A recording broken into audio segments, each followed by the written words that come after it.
예수님이 십자가에 달려 돌아가시기 바로 전날 밤이었습니다. 예수님은 예루살렘 성내에 있는 어느 다락방에서 제자들과 함께 이 땅에서 마지막 유월절 식사를 가지게 되었습니다. 예루살렘에 입성하실 때 준비 작업이 되어진 모습과 마지막 유월절 만찬에 준비되어진 작업에 공통점이 있습니다. 제자들은 전혀 상황을 모르고 있었는데 그저 예수님이 심부름을 시키셨고 말씀하신 대로 현장에 가보니 말씀하신 대로 그대로 다 진행이 되었다고 하는 겁니다. 참 놀랍죠. 맞은편 마을에 가면은 나귀 새끼가 매여 있을 것이다.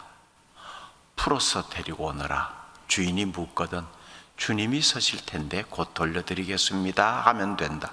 가니까 그대로 됐어요. 6월절 만찬 식사 자리 준비하는 것도 같습니다.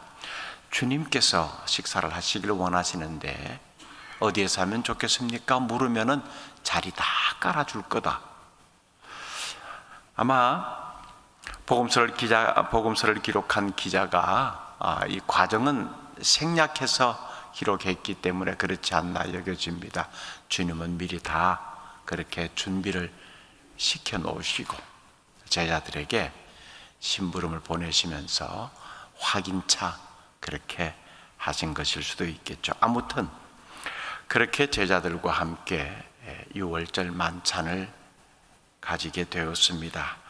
그날 밤에 예수님은 평소의 모습과는 많은 다른 모습을 제자들 앞에서 보이셨는데 그 중에 하나가 바로 제자들의 발을 씻기신 겁니다.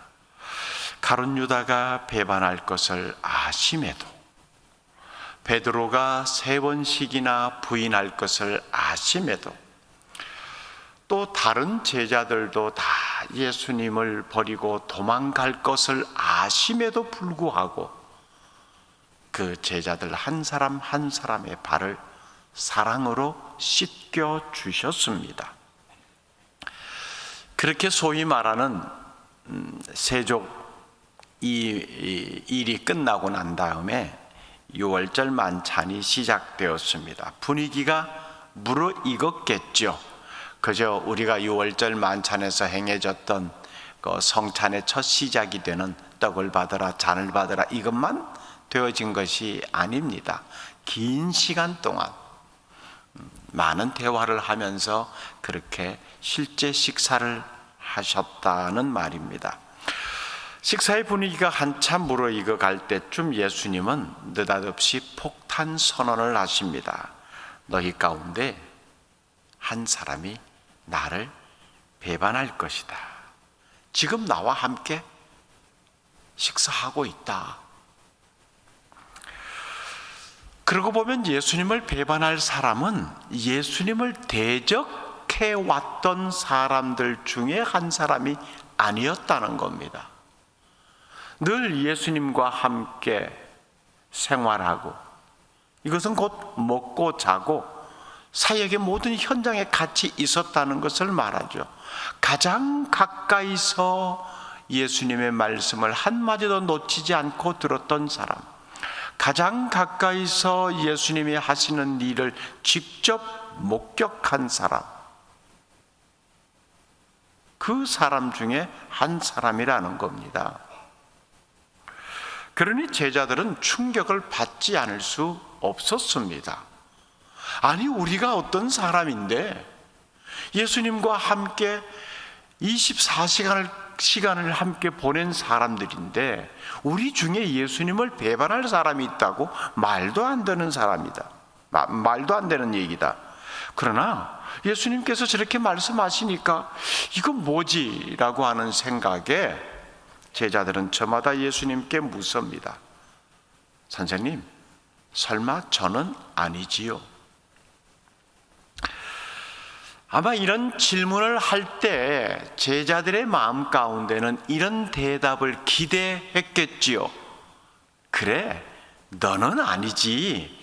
내가 너를 얼마나 잘 아는데 네가 나를 어떻게 섬겼는지 잘 아는데 너는 나를 어떻게 위하는 마음을 가지고 있는지 내가 잘 헤아리고 있는데 한 사람씩 한 사람씩 저는 아니지요 라고 물을 때마다 그 한 사람 한 사람의 제자들이 기대하는 대답은 그래 너는 아니야, 너도 아니고 그럼 당연히 너도 아니지, 이런 대답 말입니다.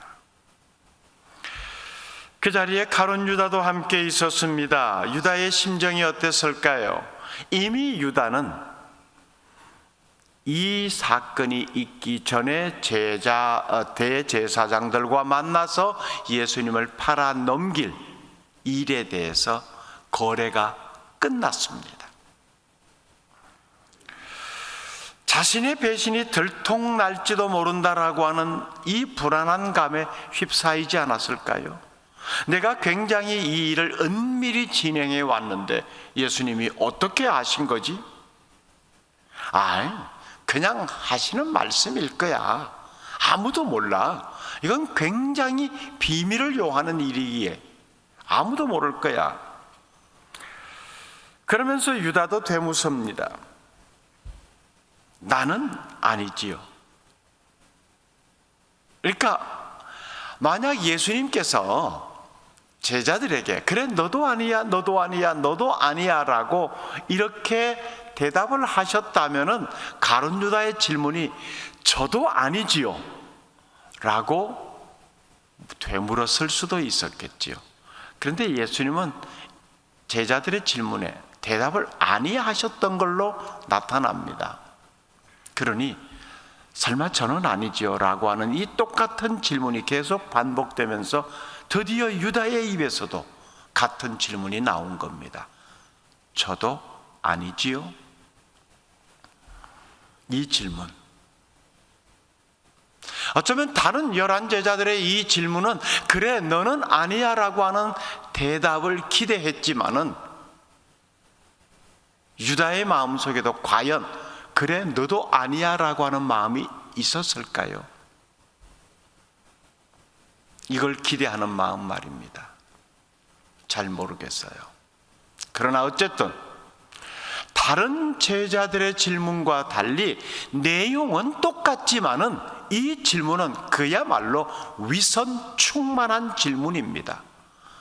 여러분, 충만이라고 하는 단어는 참 좋은 의미로 사용되어지잖아요. 말씀의 충만, 성령의 충만, 사랑의 충만, 그런데 위선의 충만,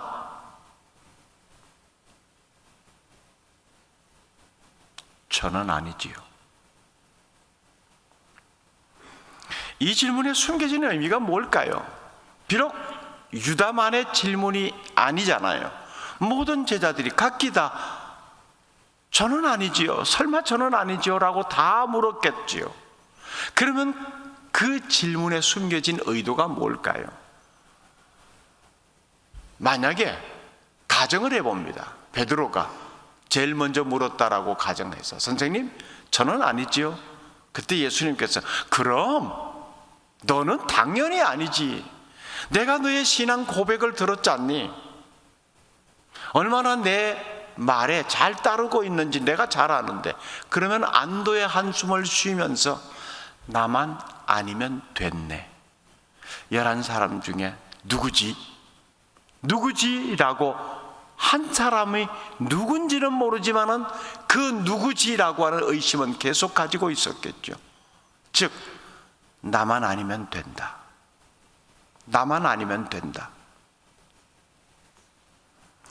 나는 아니기를 바라는 이 마음, 나는 그 책임에서 이제 벗어났다라고 하는, 이 일이 결코 일어나서는 안 된다. 우리 가운데서 누구 한 사람이 이런 일을 했다고라고 하는 공동 책임의 생각은 전혀 없는 겁니다. 나만 벗어났으면 이제 됐다. 이런 생각이 나는 아니지요라고 하는 이 질문 속에 깔려 있다라고 하는 겁니다. 세상에서는 어지간해서 자신의 잘못을 내놓고도 잘못을 인정하는 경우를 보기가 힘듭니다. 뭐 자금의 우리 정치적인 상황 속에서 보면은 헛웃음이 나올 정도죠. 어쩜 저렇게라고 탄식할 정도로 자신의 잘못을 인정하는 모습을 찾아볼 수가 없습니다. 무조건 발뺌하고 봅니다.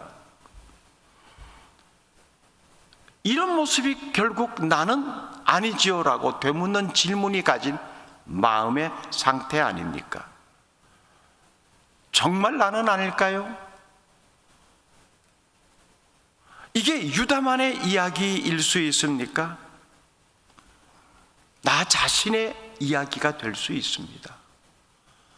우리들의 이야기가 될 수 있습니다. 다른 11 제자들이야 정말 이런 일이 일어나서는 안 되는데 궁금한데 나는 분명히 아닌 것 같은데 그래도 혹시 라고 하는 차원에서 나는 아니지요 라고 물어설 수도 있겠지만 가룟 유다의 나는 아니지요 라고 하는 이 질문은 전혀 다르잖아요. 위선과 거짓으로 꽉꽉 채워진, 그러면서도 얼굴빛 하나 변하지 않고 나는 아니지요 라고 묻는 이 마음이 가롯 유다만의 마음이겠느냐는 말입니다. 나는 아니지요 라고 하면서 오늘날도 자신이 한 일에 대해서 책임을 회피하기가 다반사입니다. 나는 아니지요 라고 하면서 나만 아니면 돼서 책임을 다른 사람에게 전가시켜버리는 일도 아무렇지도 않게 행합니다. 주님은요, 어쩌면 이 자리에서도 어떻게 하셨습니까? 제가 그랬습니다. 저 때문입니다 라고 정직하게 고백하기를 기다렸었거든요.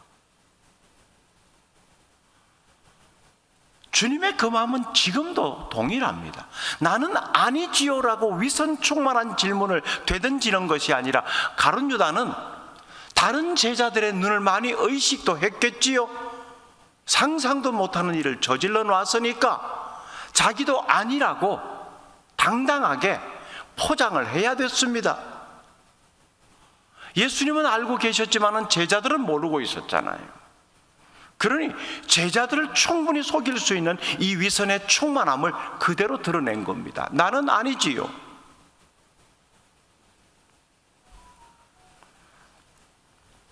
또 한 가지요. 너희 중 한 사람 곧 나와 함께 먹는 자가 나를 팔리라. 18절 말씀, 우리 말씀 다시 같이 한번 읽어볼게요. 시작. 다 앉아 먹을 때에 예수께서 이르시되 내가 진실로 너희에게 이르노니 너희 중에 한 사람 곧 나와 함께 먹는 자가 나를 팔리라 하신대. 예수님과 한 번도 식사를 해본 적이 없는 사람이 예수님을 배반한 것 아닙니다. 예수님의 기적에 한 번도 있어보지 못한 사람이 예수님을 배반한 것 아니에요. 예수님에 대해서 한 번도 들어보지 못한 사람이 예수님을 팔아넘긴 것이 아닙니다. 예수님의 말씀, 나와 함께 먹는 자가 나를 팔리라.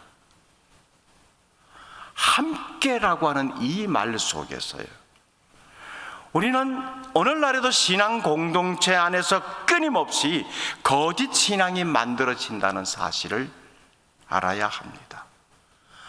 함께 생활했던 자입니다. 함께 식사했던 사람입니다. 함께 사역했던 사람입니다. 그런데 그 중에 한 사람이 예수를 팔았다는 거지요. 함께 예배하고 있습니다. 함께 사역에 동참하고 있습니다. 함께 선한 일에 손과 발을 보태었습니다. 그렇지만 정작 중심은 하나님과 무관한 자가 될 수 있다는 거예요. 이게 놀라운 일입니다. 함께 있는다고 동일한 생각 가지는 것 아닙니다. 함께 선한 모습 가지고 있다고 한 방향을 향해 있지 않았다는 겁니다. 함께 예배 자리에 있었다고 한 분 하나님은 그 하나님에 대해서 같은 생각을 품고 있지 않았다는 거예요. 함께 먹는 자가 나를 팔리라. 어떤 마음으로 함께 하느냐가 중요한 겁니다. 함께 있는다고 모든 것이 자동적으로 다 되어지는 것 아니에요. 결론적으로 예수님은 가룟 유다에 대해서 이같이 말씀하셨습니다. 21절 말씀.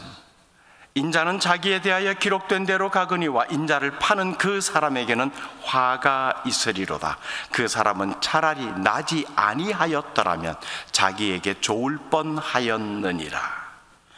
그 사람은, 즉 함께 예수님과 생활했으면서도 다른 생각을 품고 있던 그 사람은 차라리 나지 아니하였더라면 좋을 뻔했다. 이게 무슨 의미일까요? 존재할 가치가 없다는 겁니다. 그런데 이미 가룟 유다가 태어나서 버렸어요. 어떻게 하면 좋아요? 차라리 나지 않았으면 좋을 뻔했는데 태어나 버렸어요. 그러면 그가 살 수 있는 길이 무엇이었겠습니까? 회개하는 길밖에 없어요. 존재할 가치가 없다라고 여겨져서 그냥 죽을 때까지 값어치 없는 인생으로 사라지는 건 아닙니다. 비록 그런 삶을 살게 되어 있었더라도 다시금 되돌이킬 수 있는 기회가 있었다는 겁니다. 가룟 유다는 회개하지 않았죠. 이미 대제사장들과 시간적으로 보면 예수님을 팔아넘길 거래를 끝냈는데 목요일 저녁에 예수님이 자신의 발을 씻겨주셨습니다. 선생님이 자신의 발을 만질 때 어떤 느낌이었겠어요? 내 발을 만져? 소용없어. 나 다 벌써 거래 끝내서. 그냥 우리가 흔히 하는 말로 당신 지금 나한테 헛질하는 거야, 이런 마음이었겠어요? 아니면 이게 뭐지? 나 지금 거래 끝냈는데 이걸 알고도 내게 이렇게 다가오시는 걸까? 아니면 모르고 여전히 동일한 마음으로 다른 사람과 똑같이 내게 대해 주시는 걸까? 이게 뭐지? 갈등이 없었겠어요?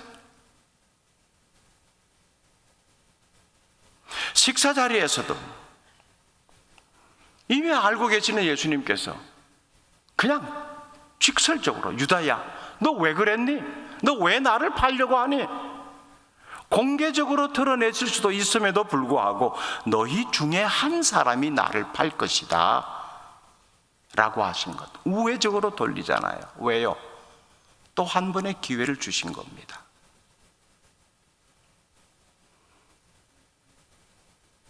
가치 있는 인생으로 돌아설 수 있는 기회를 주신 거예요. 그때라도 부패한 양심과 거짓말로 위선의 탈을 쓰고 나는 아니지요 라고 하지 말고, 선생님 제가 그랬습니다,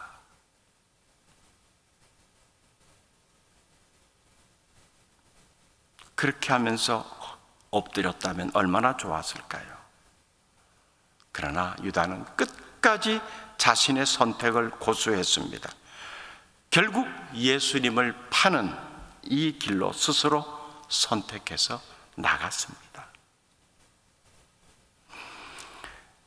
유다는요, 하나님의 마음도 들어있었고 사탄이 집어넣어준 마음도 들어있었어요. 같이 가지고 있었어요. 처음부터 예수님에게 접근해가지고 어느 정도 신뢰의 관계를 형성한 다음에 이거 내가 배반하는 일을 함으로써 경제적 이익을 좀 챙겨야 되겠다, 그런 계산했던 것도 아니잖아요. 좋은 마음으로 따라다녔습니다. 기적의 현장에서 예수님의 능력도 확인했고요, 그분의 말씀에 많은 감동도 받았었겠고요, 하나님의 주신 마음 같이 있었습니다. 근데 사람의 마음 속에는 하나님의 마음만 담겨 있는 게 아닙니다. 사탄이 끊임없이 집어넣어주는 마음도 같이 가지고 있는 거예요. 선택은 본인의 몫입니다. 안타깝게도 유다는 그런 하나님의 마음을 버리고 사탄이 주는 생각을 붙잡았습니다. 이 두 마음 사이에 고민하다가 그쪽으로 선택했다는 겁니다. 혹여 여러분은 이 두 마음 사이에 지금 고민하고 있지 않으십니까? 하나님의 마음도 좋기 때문에 내 마음속에 담아놓습니다. 사탄이 주는 마음도 꽤 유익이 있어 보여요. 꽤 괜찮아 보이기 때문에 같이 가지고 있습니다. 사탄이 주는 마음, 이거 말도 안 되는 소리야, 나쁜 것이야, 내가 손해보는 일이야 하면 누가 그걸 가지고 있겠어요? 괜찮아 보여요. 괜찮아 보여요. 그러니 간직하고 있습니다. 언젠가는 써먹을 수 있겠다. 결정적인 순간에 그쪽을 선택해버린 겁니다. 간직하고 있던 사탄의 마음을 끄집어낸 거죠. 여러분, 하나님이 주시는 생각을 붙드십시오. 여전히 우리는 지금도 두 마음을 가지고 살아갑니다. 오늘도 이 두 마음을 가지고 살아갈 거예요. 매 순간마다 이 상황 속에서 내가 어떤 마음을 선택해야 할 것인가, 짧은 시간이지만 고민이 될 겁니다. 선택 잘 하셔야 합니다. 위선이 충만한 마음으로 사람을 현혹시킬 수는 있지만 주님을 속일 수는 없습니다. 아무리 상처가 커도, 아무리 이런 것이 많아도 하나님의 마음을 선택할 때 하나님은 다 회복시켜 주십니다. 죄 없는 척, 거룩한 척 할 것이 아니라 바로 저입니다 라고 하면서 잘못을 고백하는 이 용기 있는 마음, 이것이 주님의 마음을 닮아가는 마음입니다.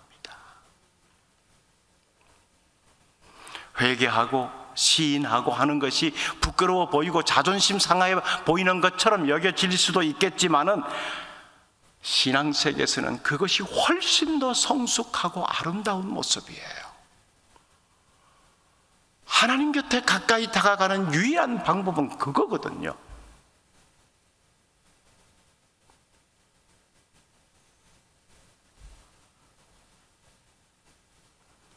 그럴 때 주님은 다가오셔서 십자가에서 쏟아놓으신 그 사랑으로 우리를 덮어주십니다. 나는 아니지요.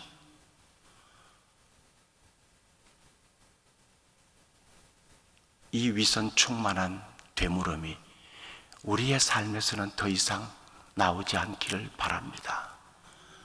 오히려 하나님의 마음을 선택하면, 제가 그랬습니다. 제가 잘못했습니다.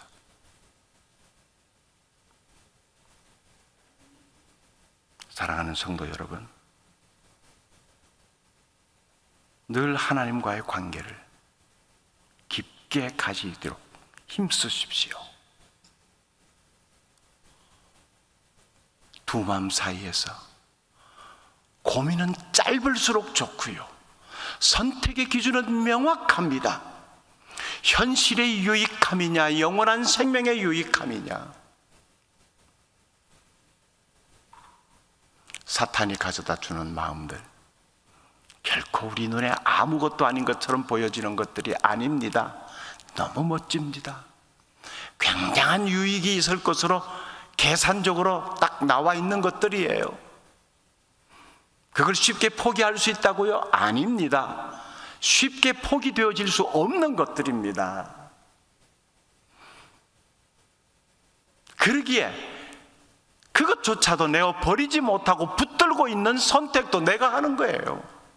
괜찮아 보이니까 내가 선택해서 가지고 있는 겁니다.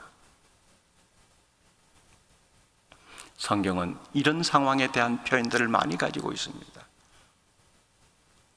언제까지 둘 사이에서 머뭇거리겠느냐? 하나님과 재물을 겸하여 섬기지 못하느니라. 어느 쪽이 하나님의 것이고 어느 쪽이 사탄이 가져다 준 것인지 웬만큼 신앙생활한 사람에게서는 분별력은 가지고 있을 겁니다. 문제는 분별력을 가지고 가려낸 것들에 대한 선택입니다. 돌이킬 수 있는 기회가 예수님으로부터 주어졌음에도 가룟 유다는 끝까지 자기가 선택한 것을 고수하는 쪽으로 나갔습니다. 이게 인간의 고집이죠. 고집의 결과는 그렇게 비참합니다. 그의 마지막이 어떻게 되었다는 것은 우리가 잘 알고 있습니다. 너무나 비참한 인생 아닙니까? 예수님과 함께 식사를 하는 사람인데, 예수님과 한 공동체 속에서 사랑을 받았던 사람인데, 나는 아니지요. 이 되물음은 오늘로서 정리가 될 수 있기를 바랍니다. 함께 기도하겠습니다. 침묵 가운데 기도합니다. 여러분의 마음속에 담겨져 있는 두 마음의 내용은 무엇입니까?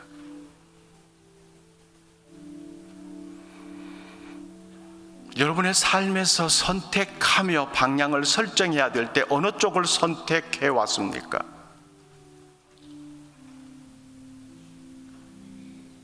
어떤 상황 속에서 나는 아니지요라고 질문을 던진 적은 없습니까?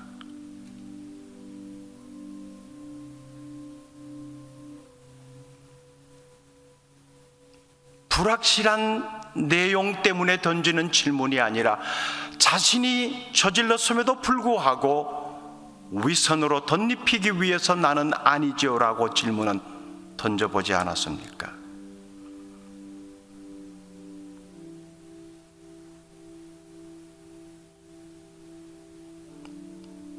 그런 질문을 던질 수 있다는 것 자체가 주님께서 기회를 주고 계시다는 것이기도 합니다. 그렇게 결단하십시다. 하나님의 마음만 선택할 수 있도록 믿음을 더욱 굳게 세워 주소서. 십자가의 사랑이 헛되지 않다는 것을 내 삶을 통해서 확인하게 하옵소서. 그 사랑에 헛되지 않는 삶을 살기를 결단하는 기도 잠시 침묵 가운데 드리겠습니다.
존귀하신 하나님,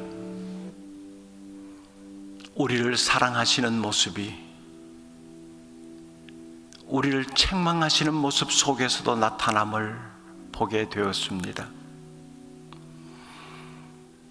우리가 실수하고 잘못하는 차원을 넘어 배반할 것을 다 아심에도 불구하고 여전한 모습으로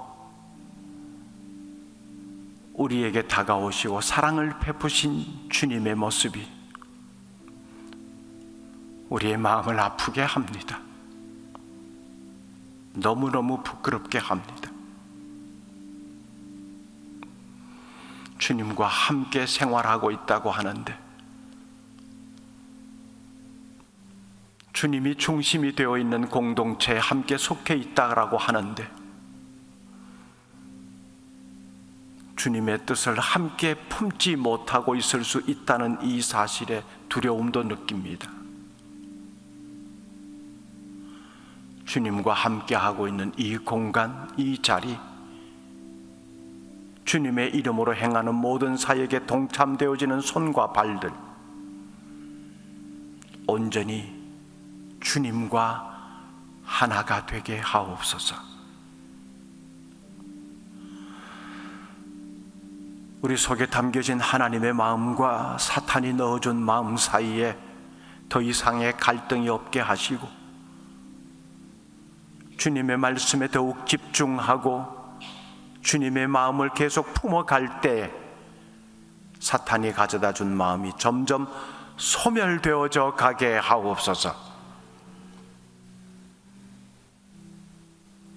나는 아니지요라고 끝까지 변명하며 위선으로 고집을 부릴 것이 아니라, 주님이 원하시는 제가 잘못했습니다, 제가 그랬습니다, 이 표현을 통하여 돌이키고 회개하여 계속되는 주님의 사랑을 받아가게 하옵소서. 하나님, 이 한 주간 그렇게 혹연의 삶 속에 위선의 모습으로 더 씌워진 것은 없는지, 끝까지 사탄이 준 마음을 따라 행하고자 하는 고집스러운 마음이 없는지 헤아리고 살펴보게 하시고 주님의 마음을 품게 하옵소서. 이 한날도 주께서 주신 이 십자가의 사랑으로 감사함으로 사는 날 되길 원하오며 예수님 이름으로 기도드립니다. 아멘.